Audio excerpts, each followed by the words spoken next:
Imagine walking into the life you built with love and trust, only to realize it was all a lie. A lie so carefully hidden that when you finally uncovered it, it shattered not just your heart, but your very sense of reality. This isn't just another story about betrayal. This is about the kind of heartbreak that scars your soul forever.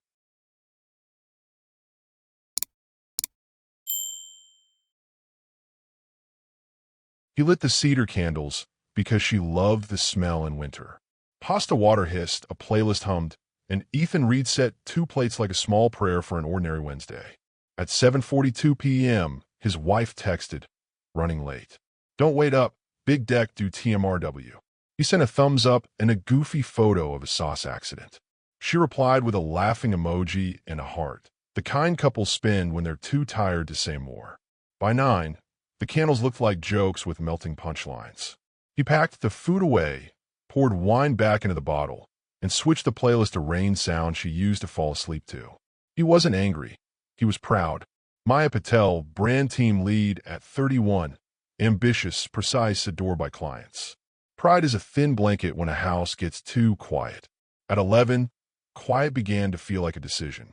He texted, "Everything okay?" No dots. Midnight blinked on a microwave like a dare. He tried scenarios where the chest tightness didn't make sense, car trouble, a happy hour that refused to die, a brainstorm gone feral. Harmless explanations couples keep like spare keys. At 12:17 a.m., he called. 5 rings, voicemail. He left nothing. At 12:24, he called again, straight to voicemail this time. He lowered the blinds, turned off the music, carried untouched plates to the sink like relics from a smaller life. At 1:03, he lay on the bed with shoes on, phone on his chest. The apartment clicked and settled around him. Sleep came like falling through a surface he didn't trust. At 2:11, a notification was waiting from an unknown number, a 15-second audio message.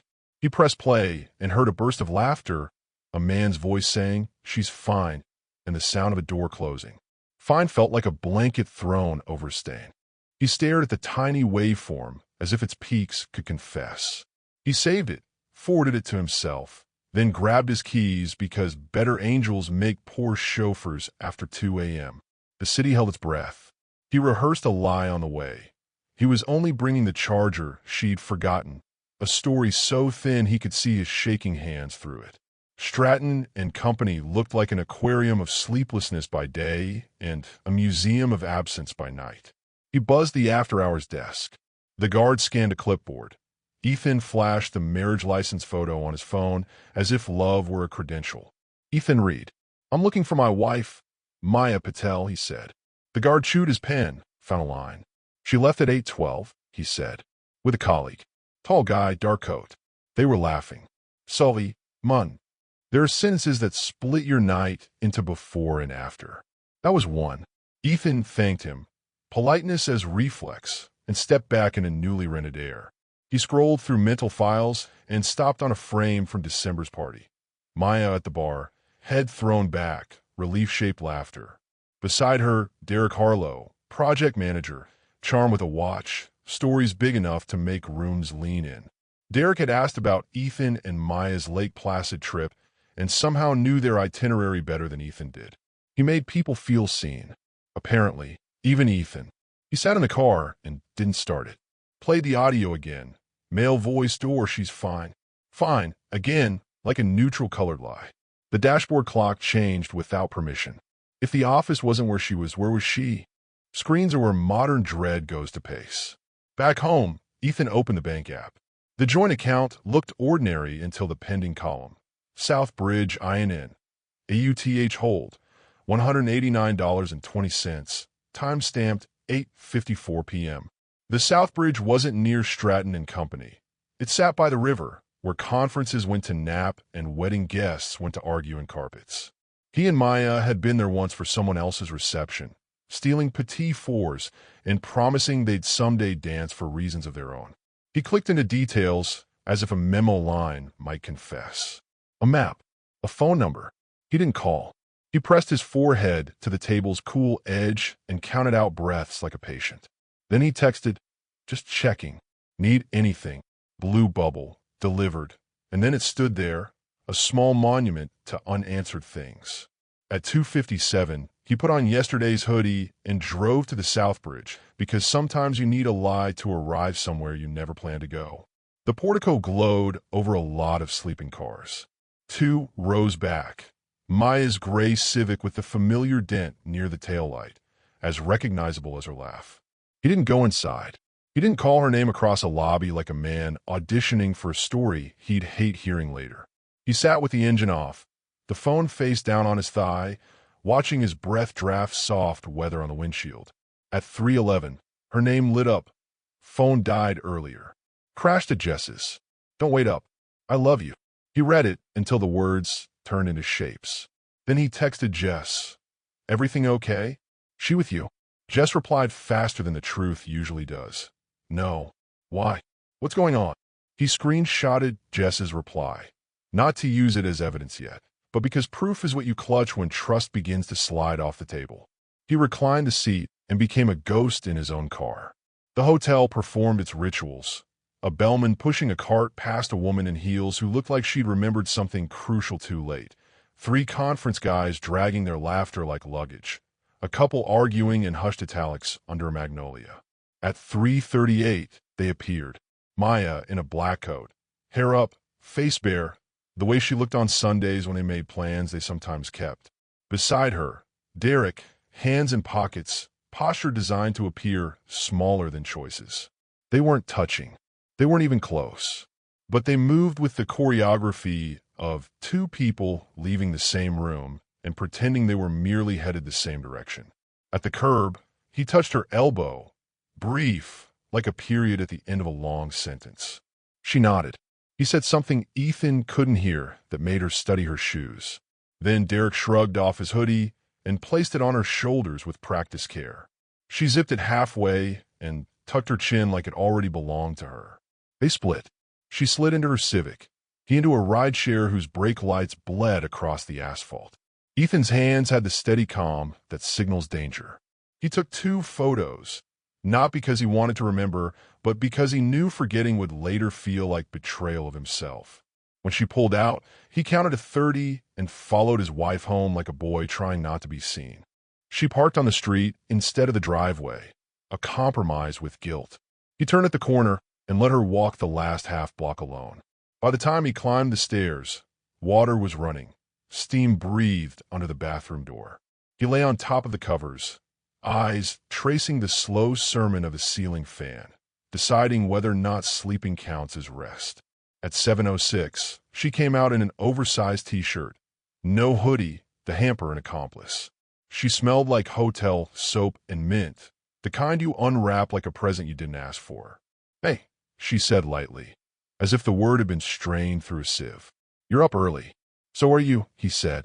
She studied his face for the long second where people pick between scripts. Last night was insane, she began. Deck from hell. Jess after. I crashed on her couch.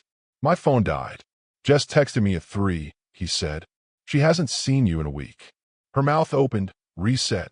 I stopped by the office, then grabbed a drink with the team. Derek offered me a ride. His place is near Jess's, and Maya, he said, and the name felt like a borrowed coat. Please don't make me carry your story for you.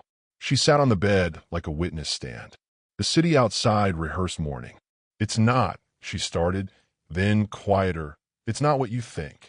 What do I think? That I cheated. She rubbed her hands together as if washing something invisible.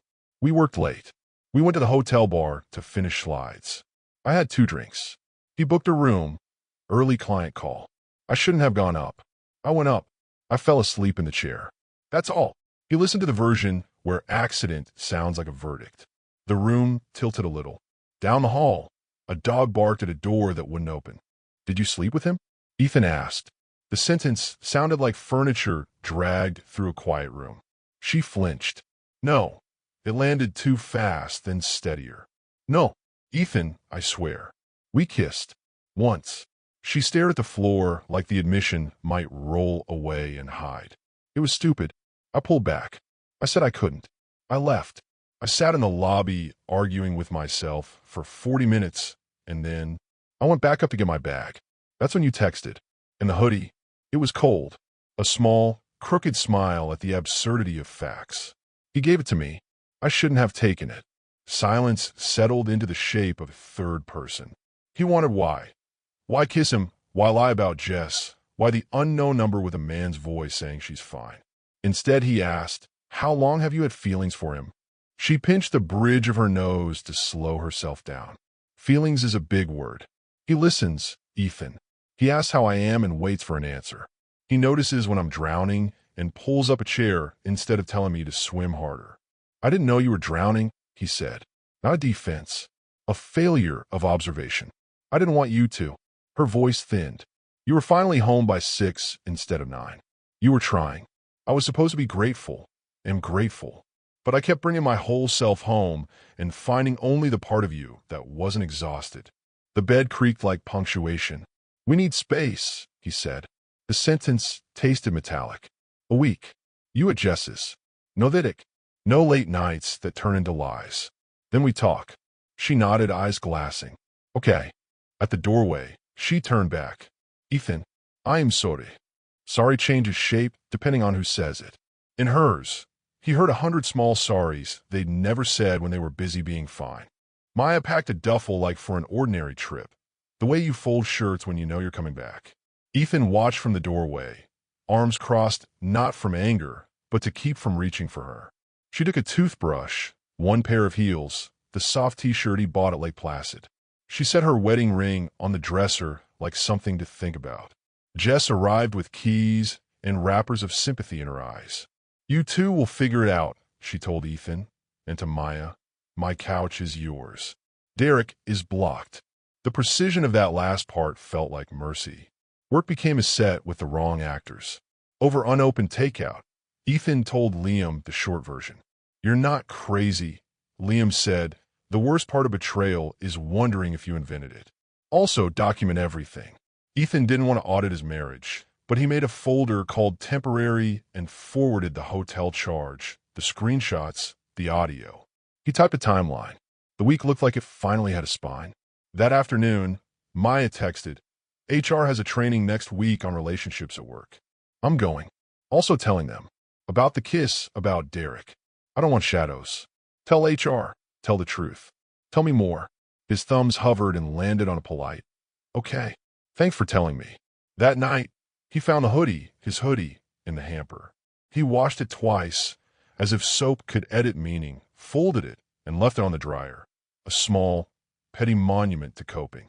Sleep came in fragments. In one, he knocked on a hotel door that never opened. In another, she laughed at a joke he couldn't hear. He woke certain of this. Love survives bruises better than secrecy. Maya met HR on Tuesday. After, she called from a bench outside the building, traffic soft behind her. I told them everything, she said. That he's my project manager. That he kissed me. That I went upstairs and left. That I lied to you. How did they respond? They thanked me, she said, a laugh breaking on the rocks. They also said it complicates the culture training because now it's real, not theoretical. They're opening an inquiry. They asked if I feel safe. Do you? From him, yes. From consequences, I don't know. That evening, an unknown number texted Ethan. Can we talk? Derek. The audacity bleached his vision. He blocked the number and messaged Derek on Instagram, where he apparently lived. Do not contact me or my wife again. Derek replied with a spill kit paragraph about misread signals and a moment we both regret. Corporate apology words polished to a dull shine. 2 days later, HR emailed Maya, CCing the team, that Derek would be reassigned pending investigation and asked to remain off campus. Ethan exhaled so hard the curtain moved, then remembered whose life was now an agenda item with notes. Ripples drown more than one career. That night, Maya sent a photo, a handwritten letter addressed to him. Caption, too much for text. He pinched to zoom on the envelope and recognized the shape of her honesty before reading a single word. The apartment around him sounded like a pause. I sat in my car that night, replaying every moment of the last year in my mind. Every laugh we shared, every whispered I love you, every promise of forever. It all felt poison now. The silence of a night pressed down on me, but inside my chest, there was nothing but noise. How could I have been so blind? How could I not see the cracks forming beneath the perfect image we painted for the world? Emily's betrayal wasn't just an affair. It was a theft. She had stolen my trust, my peace of mind, and the future I thought we were building together. The more I thought about it, the more I realized this wasn't sudden. The signs had been there, subtle, hidden in plain sight. Her late-night work calls, her sudden urge for privacy with her phone, the way she would flinch when I asked simple questions. Back then, I brushed it all off, convinced myself it was nothing. But in truth, I was lying to myself. Now, sitting alone in the car outside the house we shared, I felt something shift. I wasn't just hurt. I was angry. Angry at her. Angry at him. Angry at myself. But beneath all that anger was a colder, sharper thought. What do I do next?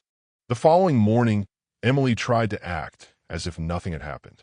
She came downstairs, her hair tied up, sipping her coffee like it was just another Tuesday. "Morning," she said softly, her voice too casual, too rehearsed. I stared at her, searching her face for remorse, for guilt, for anything that would tell me she still cared. But all I saw was a mask that hurt more than anything. Finally, I asked, "How long?" The question hung in the air like smoke. Her hand froze on her coffee mug. She didn't ask what I meant. She knew. That single hesitation was louder than any confession. It wasn't supposed to happen, she whispered, her eyes glued to the table. I laughed, a sound I didn't recognize coming from my own mouth. "Not supposed to happen? You let happen, Emily. You invited it." My voice cracked, anger mixing with heartbreak. She looked at me then, tears welling in her eyes, but I wasn't moved. I had cried enough for both of us.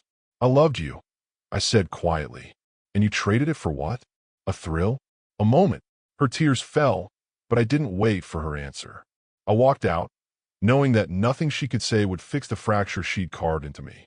That night, I couldn't sleep. I scrolled through my phone, staring at old pictures. Us at the beach, laughing with friends, celebrating birthdays. Each photo now felt like evidence of crime. A crime against trust, against love, against me. I thought about confronting my best friend too, the man who had shared beers with me, stood beside me through hardships, and then stabbed me in the back. But I didn't. I wasn't ready.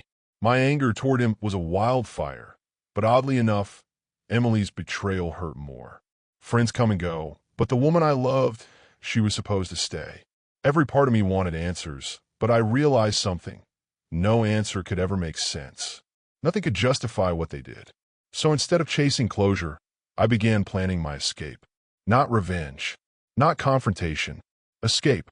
Because sometimes the only way to survive a broken heart is to leave the ruins behind and never look back. The following week felt like living inside a nightmare. Emily and I barely spoke, and when we did, it was hollow, as if we were strangers trapped in the same house. At night, I could hear her crying softly in the next room, but I didn't go to her. Those days, I realized something painful. My empathy had died with my trust. At work, I found myself staring blankly at my computer screen, unable to focus. Every detail of our life replayed in my head. The way she used to smile when she saw me, the plans we made for our future, the late-night talks where we swore we'd never hurt each other. Now, all of that was ash. One evening, I decided to pack a bag. She noticed, of course. "Where are you going?" she asked, her voice breaking. "Away," I said. My tone wasn't angry, just tired. Worn down. "I can't do this anymore, Emily." She grabbed my arm, desperation in her eyes. "Please, don't leave. We can fix this." I shook my head slowly. "You didn't just break my heart. You broke me. And I don't know how to put myself back together with you here."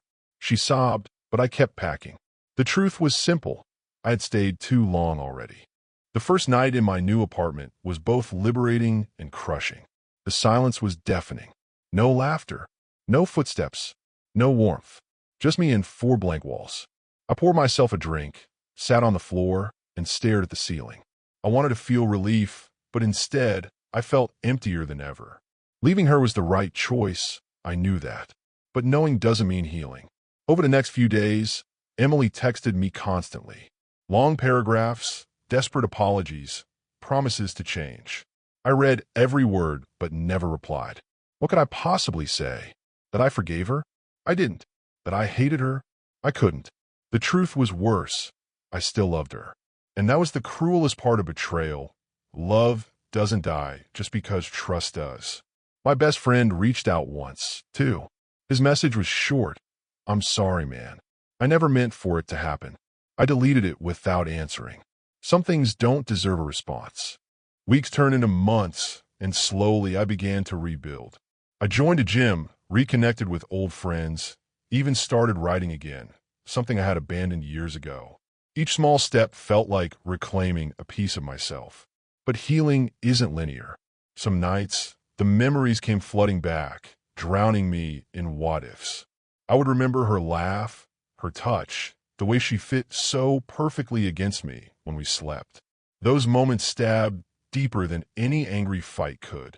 One night, I saw her at the grocery store. She froze when she saw me, and for a second, it felt like the world had stopped. She looked thinner, paler, her eyes heavy with regret. "Hi," she whispered. Iruplia. We stood there in silence, surrounded by strangers, but it felt like the most intimate moment of my life. I wanted to ask her if she was happy. I wanted to tell her I missed her, but instead I walked away. Because sometimes love doesn't end with a bang. It ends with the quiet acceptance that some wounds never heal. It's been over a year now. The pain has dulled, though it never fully disappears. People say time heals all wounds, but I don't believe that. Time doesn't heal. It just teaches you how to live with the scars. Emily is part of my past, a ghost I carry but no longer chase. My best friend is gone too, and though losing them both nearly broke me, I've realized something important. Betrayal strips away illusions. It forces you to see people not as who you wanted them to be, but as who they really are. And maybe that's the strange gift of heartbreak. It leaves you raw, but it also leaves you real. When I look back, I don't feel anger anymore. I feel gratitude, because losing them gave me back myself. And in the end, that's the one person I should have never betrayed.